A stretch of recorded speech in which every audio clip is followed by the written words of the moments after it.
IVM.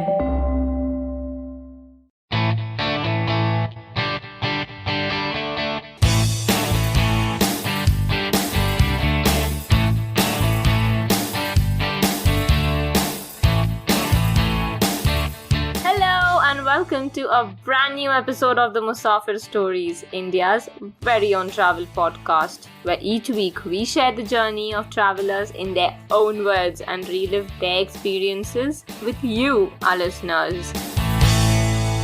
Hello everyone, welcome to another new episode of the Musafir Stories.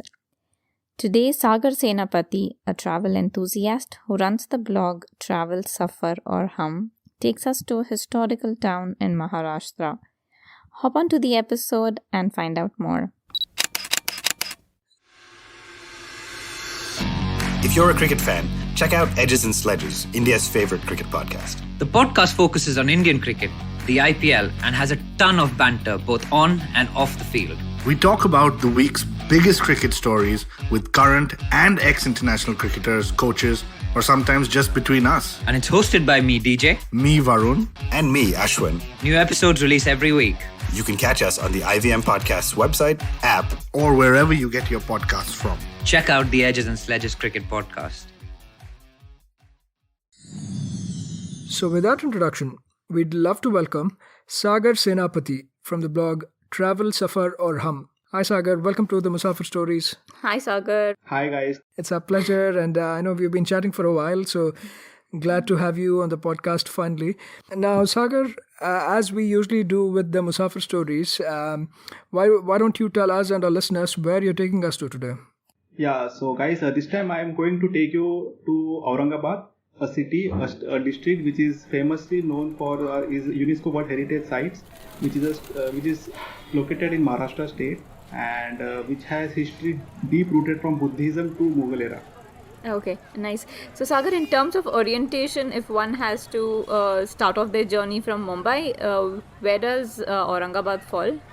So Aurangabad basically fall at northeast part of Mumbai basically. Okay, okay, great. Yeah, it's in the northeast. It's a bit northeast to Mumbai, and roughly about 300 kilometers, I believe, from Mumbai or so, right? Yeah. Sagar. So it this lies would there. actually make a good road trip, weekend trip as well. Weekend gateway, right. Absolutely. And one of the very underrated destinations also. It's not spoken about much, but as we'll see during the course of the conversation, Aurangabad has a lot to offer, both in terms of history, architecture, as well as culture. Now, Sagar, just before getting into the details of the itinerary and your trip itself, would you also please call out in terms of the historical significance of the place? Yeah, sure. So Aurangabad, like its official name was coined by the 6th Mughal emperor, that is Aurangzeb. So at that time he was the viceroy of the Deccan, and Aurangabad was the capital. Right. So actually Aurangabad city earlier used to have around 52 gates. So it was also coined as the city of gates, but during a current scenario, I think almost most of the gates are in ruined condition, and most of them doesn't exist as of now. So that's why we are not able to see a lot number of gates as of now. Okay. Yeah, absolutely. Like you said, the current name is obviously because of the Mughal Emperor Aurangzeb, one of the last Mughal emperors, Aurangzeb. But just going back in time and tracking or tracing the history of the place, of the region as well, it has been actually the center of a lot of big empires, starting from the Satavahanas back in the 1st century BC to the empires like Yadavas who followed after, and even the Delhi Sultanate. They had this place, they ruled over this place, Aurangabad. Of course, back in the day, like I said, during the Satavahanas, I think it was called as Paitan. I don't know how you exactly pronounce that. It was called as Paitan. Paitan, right? Yeah. That, and then Devagiri during the Yadavas, and the Delhi Sultanate. I don't know if some of us still remember this from our history books, but one of the rulers of the Sultanate, Muhammad bin Tughlaq, he actually transferred the capital from Delhi to this place. Yeah, it was known as Daulatabad back then. And yeah, it didn't quite pan out as he wanted to. So they actually got the capital shifted back to Delhi after 3 or 4 years. But yeah, like you have seen, it's been quite a significant place or throughout time, right? Throughout these different empires, throughout these different dynasties, and finally it ended up with after the Mughals. Obviously, it ended up with the Ahmednagar Sultanate, followed by it being a part of the Asaf Jahi dynasty as part of the state of Hyderabad. Back in the day, it was called as the state of Hyderabad, and it remained as such until independence. And finally, it was made a part of Maharashtra. Either way, I just wanted to call out that historically, it's been a very, very significant place, and we'll find out a little bit more about the different points of interest and how the city lies in its current condition. But tell us a little bit more about your trip. How long of an itinerary was this? Yeah, so basically I made a 2-day itinerary, like for Saturday and Sunday. So I started on Friday night. Mode of transportation can be by road, train or airways. Okay. Actually, the most convenient way is via railways, but to get tickets to Aurangabad is a bit difficult if you're planning like on an end day. So I thought to take a Volvo bus from Mumbai to Aurangabad, so which is an overnight journey. Okay, wonderful. So it's a 2-day itinerary, and in terms of getting around within Aurangabad and even options for stay, is this something that has a decent enough infrastructure that you can go there and book places, or do you have to book ahead of time? Yeah, absolutely. So actually I went for solo trip, so I stayed in a hostel. So, but if you are with your family or someone, but I think you have a couple of stay options in and around the city. So I think stay would not be a problem, even if you're alone or you're coming with your family. All right, great. So, and what time of the year it's best to travel to Aurangabad, Sagar? So the best time to visit Aurangabad is during winter season. Okay. Because winters are the time where the temperature is as low as possible. Yeah.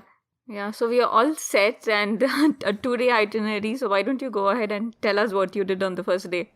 Yeah, okay. So I reached Aurangabad around morning 5 or 6 o'clock.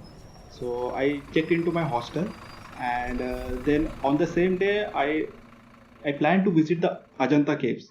So Ajanta Caves is at a drive of around 4 hours from Aurangabad. So going to Ajanta Caves, like you can either take a private cab, or you can go by local transportation like a Volvo bus or a local ST bus. My preferred mode of transportation by Volvo, because there is a government MSTC Volvo bus which starts around 8:30 am in the morning, and it will take you to Ajanta Caves. You can visit for around 3 to 4 hours or spend a time of 3 to 4 hours in Ajanta Caves, and then the bus will bring you back at around 5:30 or 6 o'clock in the evening. Okay, great. So let's also call out a little bit in terms of the background of these Ajanta Caves and how your experience was visiting there, because this is one of the key attractions of the place also, right? I know it's a little bit away from the city center, I guess, but still one of the key points to visit during your trip to Aurangabad, yeah? Yeah, right. So Ajanta Caves, actually it's famous because it is titled as a UNESCO World Heritage Site. And one quick fact, like I want to mention that Ajanta and Ellora Caves are the first UNESCO Heritage Site of India. Okay. So they were coined UNESCO Heritage during the year 1983. No, wow. So, all right. And also the main attraction of the Ajanta Caves are the fresco dry paintings, like the largest collection of ancient Buddhist paintings from like in all over the India we find in Ajanta Caves. So Ajanta Caves is basically is a stay for Buddhist monks. So whenever these Buddhist people or the monks travel from one place to another, during monsoon they can't travel because they travel barefoot. So they have to stay in a place so that they won't kill any animals or insects or any small animals while traveling. So that's why they used to stay in these cave forts, or I mean to say the caves during monsoons from around 3 to 4 months. Yep, absolutely. And just stunning, right? Just the way these caves are built out, and given the time also when these caves were carved out or constructed, these date back to right from the 2nd century BCE, like we mentioned, during the time of the Satavahanas. And I believe a second phase of construction, if you may say, was also carried out between 400 to 600 CE or so under the Vakataka dynasty. So it's really kind of mind-blowing to kind of, first of all, imagine the level of detail and the craftsmanship that has gone into the construction of these caves. These are about 30 rock-cut caves, and one has to see it to kind of admire how good they are. But the key points being, like Sagar called out, the monasteries, which is basically the Buddhist monasteries, and both places of worship as well as places of stay for these Buddhist monks. And also they have number of these beautiful paintings within these caves. So how much time you spent the whole day? I'm assuming since you took the bus there, the whole day you spent exploring some of these caves. And do you want to call out some of the points you checked out? Yeah, sure. So actually we spent around pretty good enough, around 3 to 4 hours. So I reached around 12 o'clock, 11 or 12 o'clock at afternoon. So I had my lunch and then I started exploring the place. So one thing is important which I want to mention is that there is a guide. So there is a guide which takes around 1800 rupees for a group of 5 people or 4 people or less than 5 people. So we thought of taking a guide because going into this cave without having any knowledge about the fresco paintings or the architecture is like of no use. Yep. So as the cost of guide was too high, so we thought of let's go and explore the place. And there someone guided me and told me that each and every cave has a guard or a security guard, so which take care of the cave, so that no one is clicking any video or something. So there is a quick way if you want to save money. So go to the guard, give him $50, and he will explain you the entire architecture of that particular cave. So that's nice. So yeah, so I have noted a couple of caves which I want that you shouldn't miss when you are in Ajanta caves. That is cave number 1, 2, 10, 16, 17 and 26. These are the 5 to 6 caves which are of very much importance. Okay. Okay. And why do you say that? Because in some of these caves we have the fresco paintings. Like the fresco paintings are not in all the caves. Okay. It's only in 4 to 5 caves, and in 1 or 2 caves we have the Chaitya hall. Chaitya hall means the prayer hall of the Buddhist monks. Yep. So the architecture which has influenced the Christians to make their churches and everything. Yeah, Okay.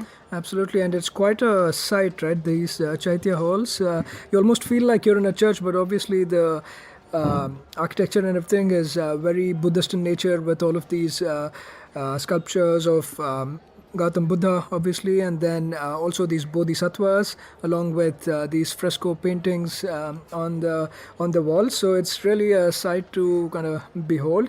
And a lot of these paintings, I believe, are also a depiction of the Jataka tales, basically, right? If we might have, some of us might remember them from our school curriculum or whatever. But these are the tales, basically, that are also depicted on the walls through these paintings, is what I believe. But yeah, just both the architectural marvel as well as even historically speaking, right? How it's been built out and given the time it was built out in, etc. Just a sight to behold, I would say. Yeah, absolutely true. Yeah, definitely. So you spent some time here, and like you said, there is a few popular caves. But if one wants to, and perhaps on the podcast even, we could literally have 1 or 2 episodes dedicated to the Ajanta and Ellora caves. That's how vast they are. That's how detail oriented they are, and a lot of these caves, if you go down the rabbit hole, you could literally explore them for days together. So even though we're talking about it from a 2-day itinerary perspective, if one wants to spend time, you could literally spend a lot more time exploring these caves. So I'm assuming you spent till the end of day over here around 4 p.m., 5 p.m. or so, and then headed back to Aurangabad? Yeah, so we spent there around 3:30, and we started around 3:30, and we reached Aurangabad by evening 6. Okay.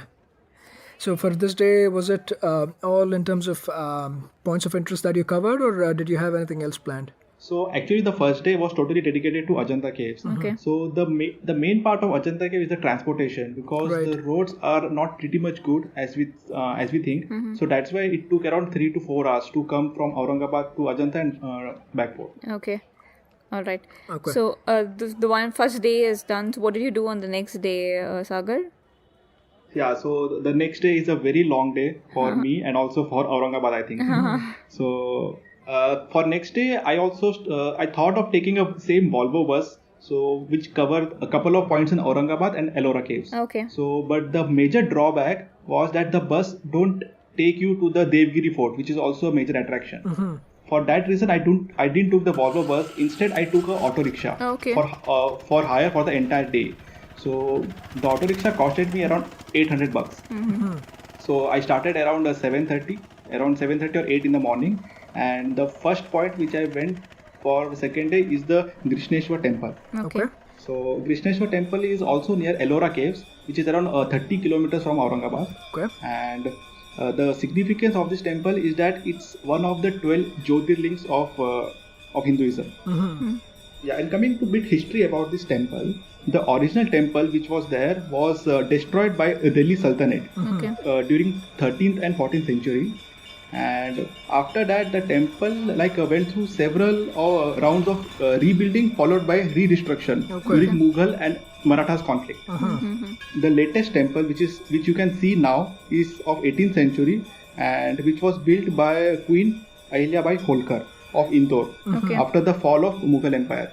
So she was the one who contributed to a major part of this temple. Yeah, very, very significant temple, like you said.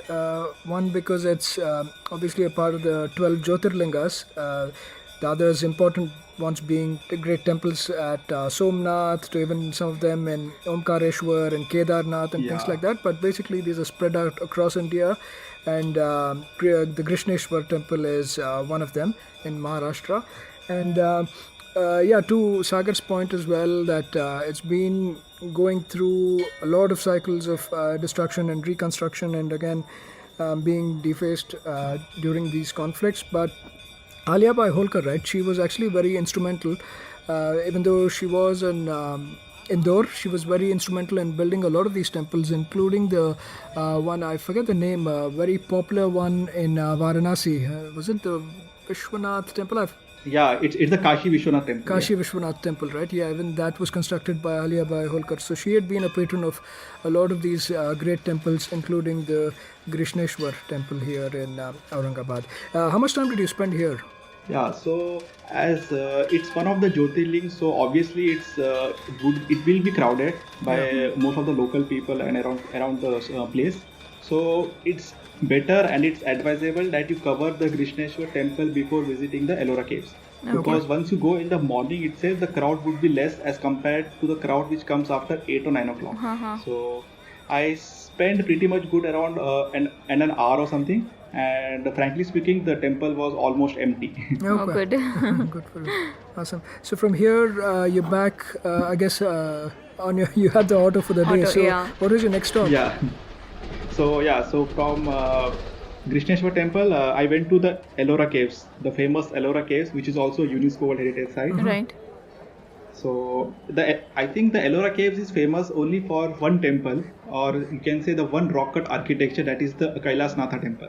Okay. So let me tell you something about the Ellora Caves. Okay. So Ellora Caves have roots on Buddhism, Jainism and Hinduism. So there are, frankly speaking, there are around 100 caves, but we have access only to 30 to 40 odd caves. Okay. If you go chronologically, no, not chronologically, if you go sequentially, the numbers which caves have been given. So the first 12 caves are the Buddhist caves. Okay.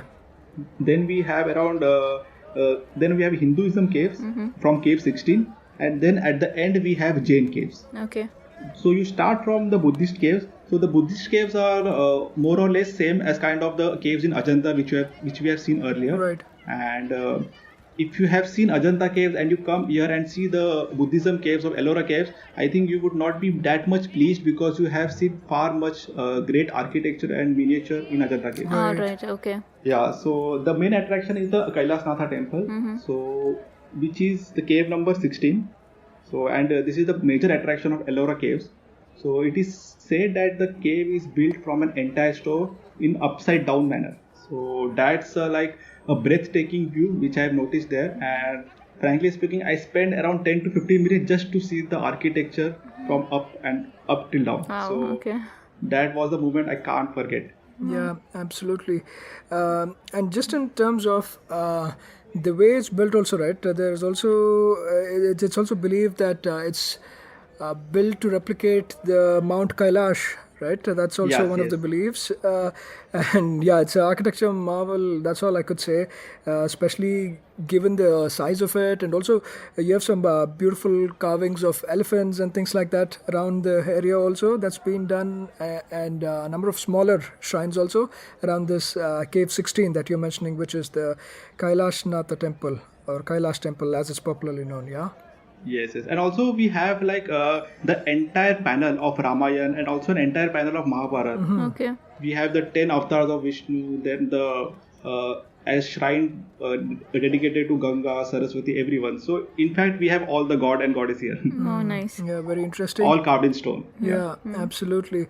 And yeah, I found this facet of it very fascinating as well, that it's not just the Buddhist caves, right, that are found here. It's actually Hindu, Buddhist and Jain caves that are spread across, and there are subtle differences between these caves as well, like you called out. Some of the Hindu caves obviously focused on the Hindu gods and goddesses, and they were actually believed to be one of the first to be constructed around the 500 to 600 CE period, followed by Yes, the yes. Buddhist caves, and then later on the Jain temples that Jain caves and the Jain temples that were built here later, much later during the 700s to 900s CE. So yeah, it's wonderful. It's just that, like we called out at the beginning, Ajanta and Ellora caves probably can make a trip of itself, right? By its own, you could make a trip out of these two caves if you want to really get into the details, and it is advisable to get a guide, right?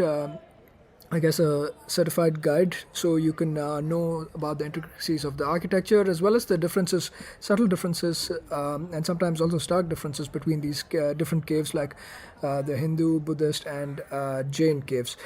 So, how much time did you spend here?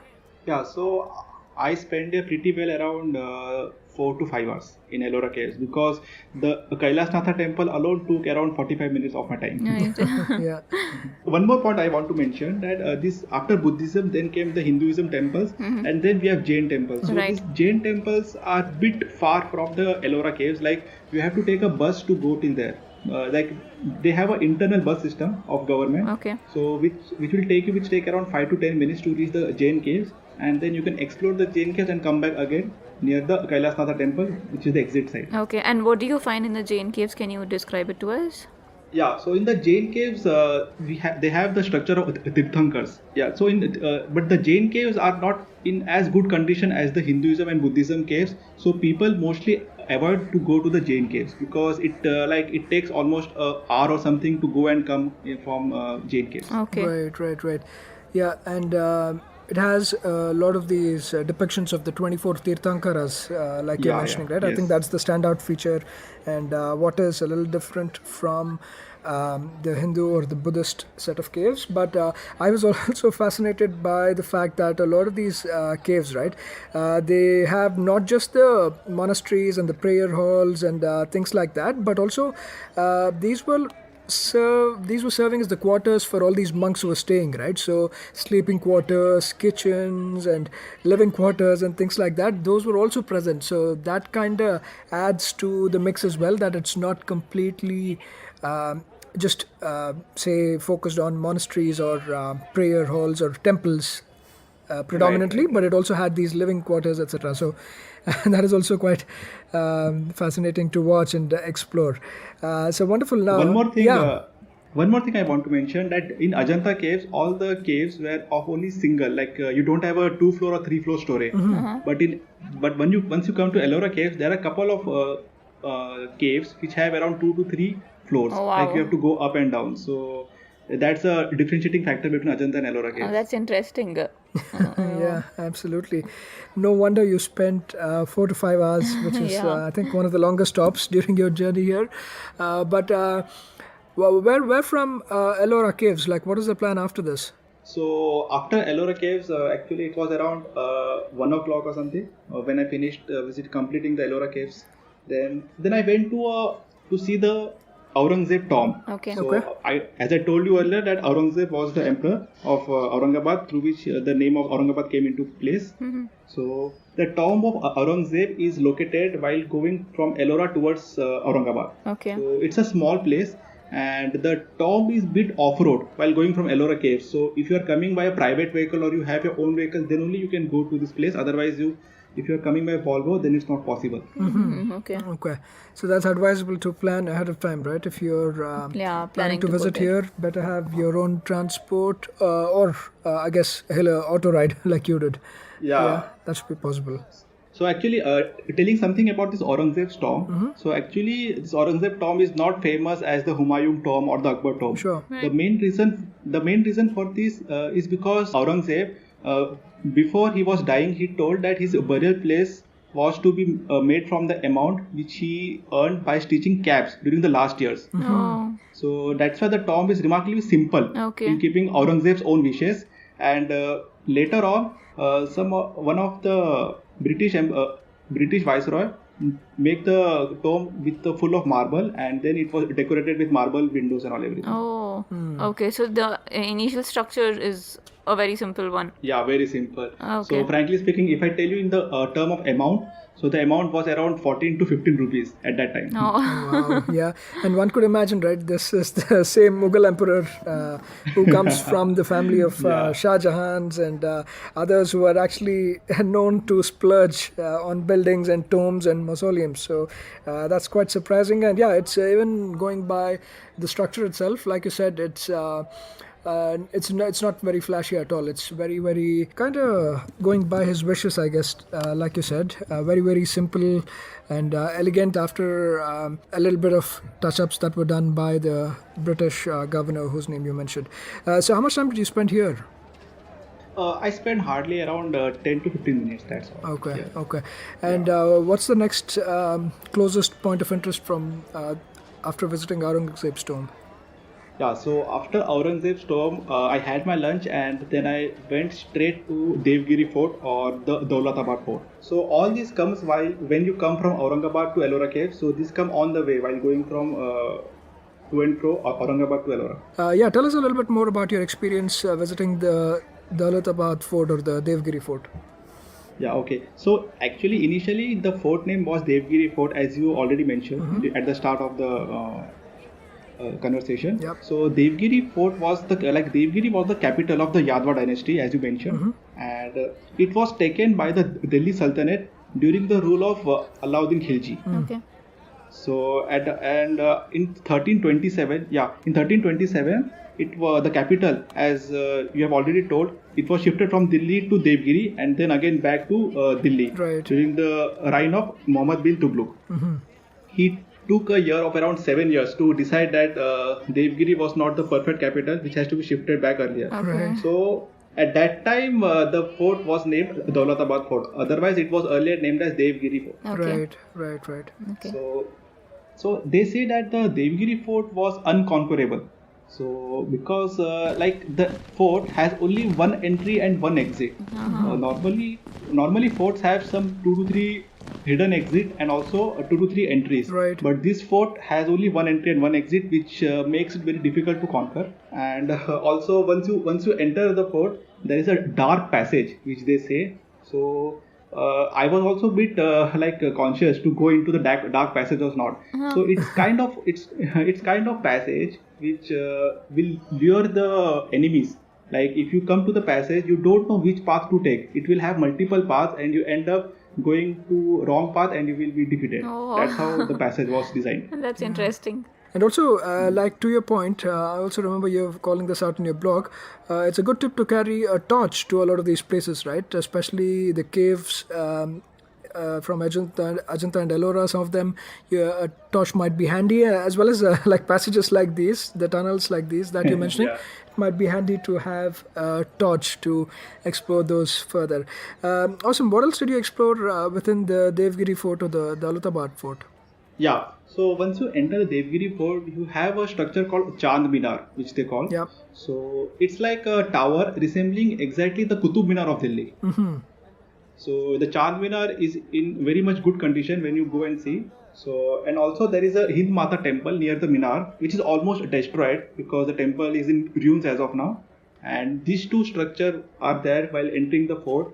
And after entering, you also have a cannon gallery where you the different kinds of cannons are displayed displayed like the short cannon, broad cannon, the firing range of cannon in terms of firing to the enemy. So here you will know the weapon system of the entire Daulatabad fort. So here you get a brief idea how strong the fort was fortified. Absolutely. And even from externally, right, like you said, this fort was one of the most impregnable forts and surrounded by moats and trenches, and that's how especially that system you mentioned, that there was only one entry exit point, right? No other ways to get in or out. So that way it was really hard for any of the, say, attacking enemy armies to kind of breach these fort, and even if they did breach it, obviously given the way it was structured, they would be easily kind of overrun. Now talk to us a little bit more about this Chand Minar also. A very beautiful structure. It is, like you said, very similar to Qutub Minar, but also very, I guess it's similar to some of the minars that you might see in mosques, right? It's just that it's huge. It's I think over 200 feet tall. That's how it's different, but red in color and very stand out, given that how it projects out. There's no other like large buildings in the vicinity, so really stands out in the fort. Yeah. So actually earlier people used to go to the top of the minar and they used to say their prayers loudly. So but now I think it stopped to go to the top of the minar because of the construction is weakened from the base. Right. That's why. Right. Okay. Yeah, absolutely. So definitely do make it a point. Very good opportunity for those of you who might be interested in taking pictures also, I'm sure. The Chand Minar is one such very Instagrammable point.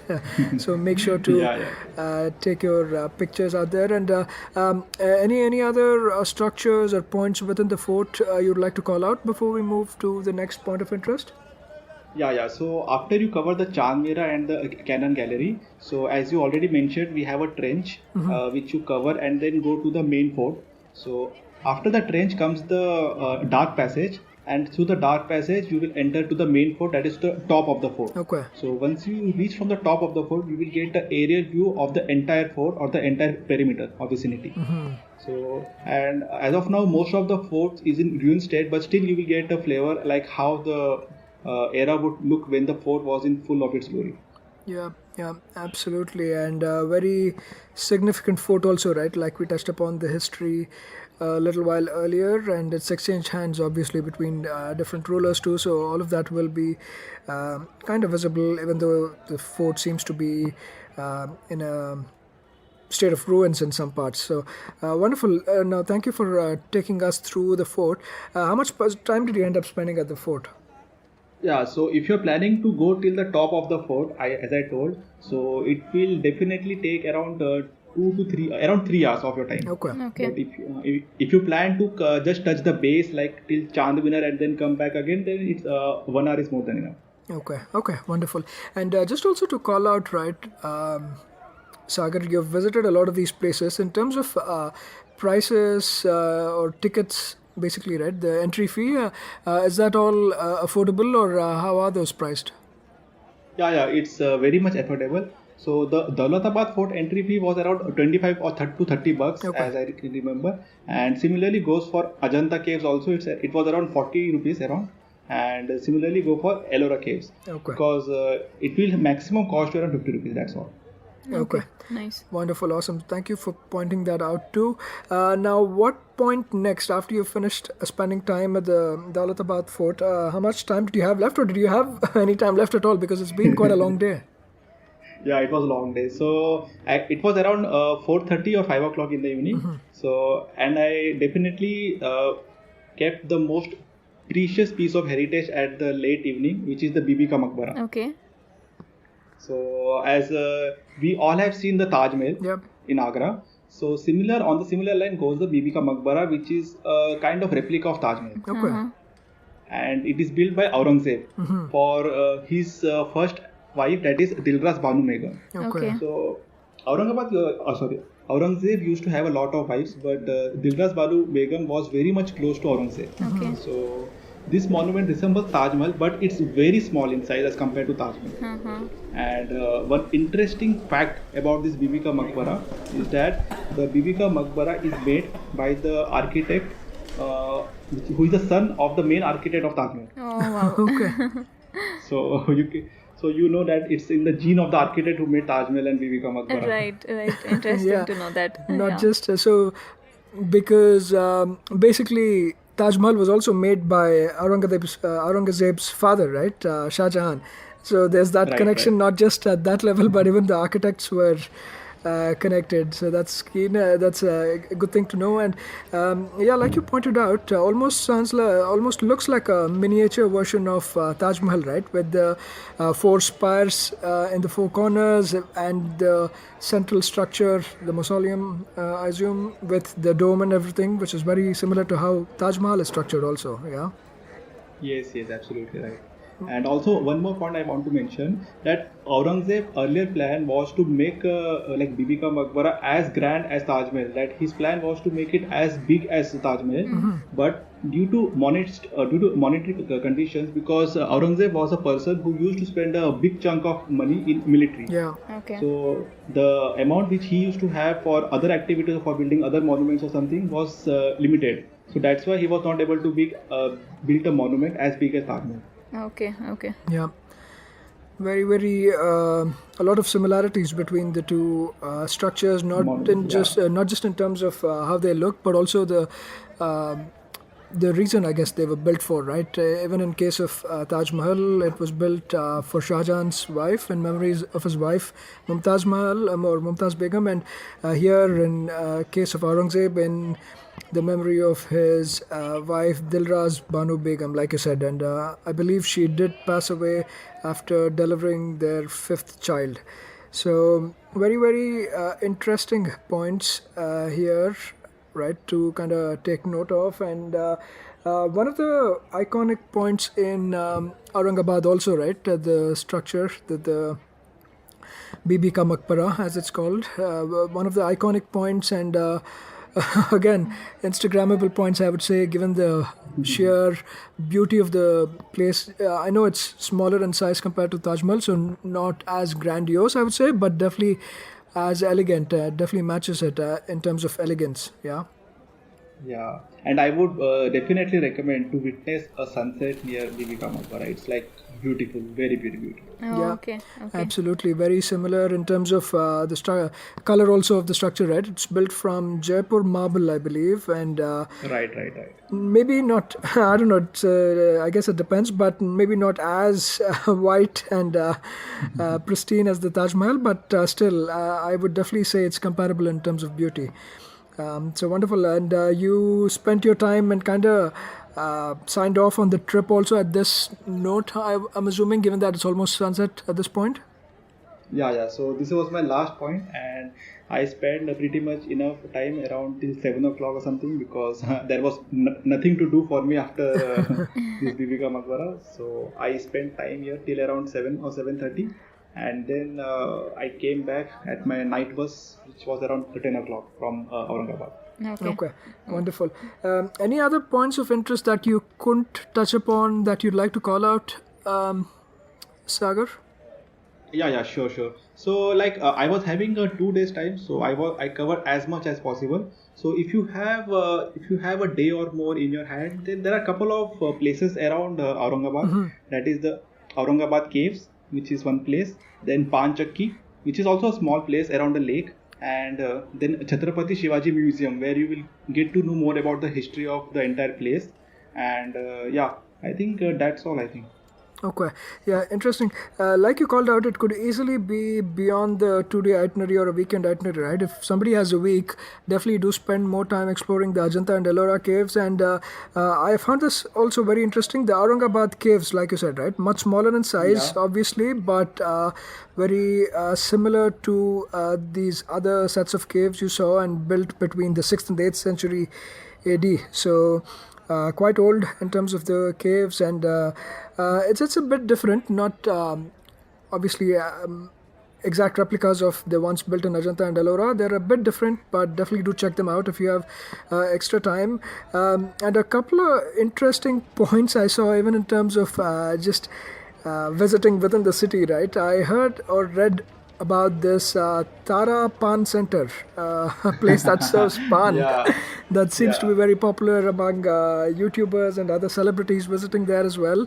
And you have pans priced as high as 5,000 rupees for a set. Are you serious? Yeah. So maybe visit the Tara Pan Center.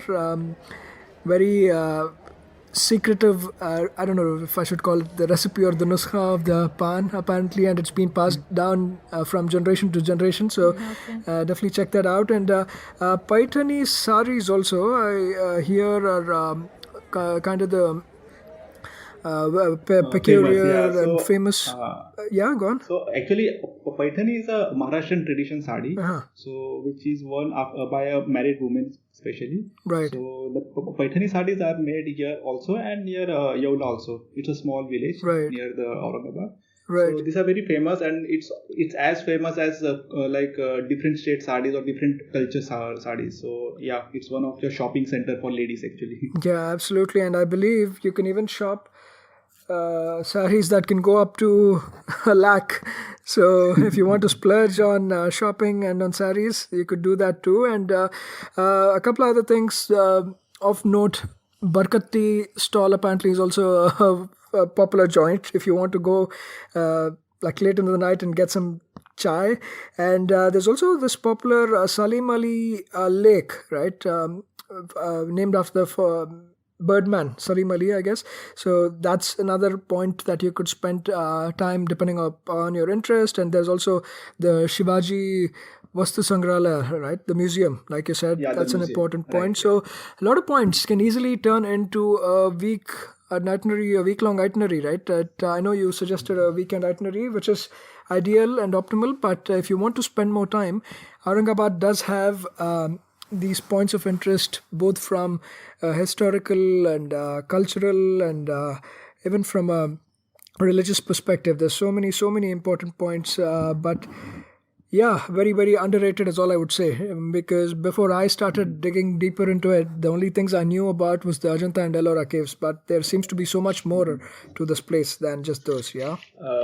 I just want to add one more point, that during the start of conversation, I told that there were 52 gates in Aurangabad earlier. Yeah. So if you get time, start you would love to explore Aurangabad by foot, because there are a couple of gates which still exist in Aurangabad. So I can't pinpoint which location has these gates, but yeah, you would witness some of the gates ruins as of now. Yeah. Okay, nice. Absolutely. Thanks for calling that out, Sagar. Yeah. It's called as the City of Gates, like you said, right? For a good reason, 52 of them. Awesome. So thank you so much for kind of walking us through this wonderful place, and yet very underrated place also, I would say. The city of Aurangabad and the district of Aurangabad, but in all its glory, back from the day, and some of which kind of remains even today. And it was great actually exploring that with you and finding out more about these interesting places from you. And giving us tips also about how one can like get around the place and all the travel hacks. So thank you so much, Sagar. Yeah, thank you guys for helping me to share you my experience of Aurangabad and to help you go through places in and around Aurangabad. Yeah, it was a pleasure listening. Yeah. And Sagar, if listeners or readers want to follow up and follow on your travels through your blog, how can they keep in touch with you? Yeah, so my travel website is travelsufferorhum.com, and you guys can check out a couple of my articles in that website. And also, if you want to have a conversation with me, I have my email ID on the website. Okay, perfect. So we'll add the links to all that in our show notes section so that it's easy for anybody to head out and check out your blog. So thank you so much, Sagar, and we had a wonderful trip around Aurangabad with you. Thanks. Thank you so much for taking us around, Sagar. Thank you, guys. Thank you. Thanks a lot.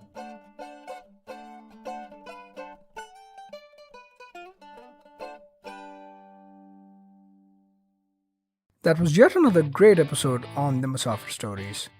Make sure to show us some love by sharing the podcast with your friends and family. We are on Instagram and Twitter at Musafir Stories.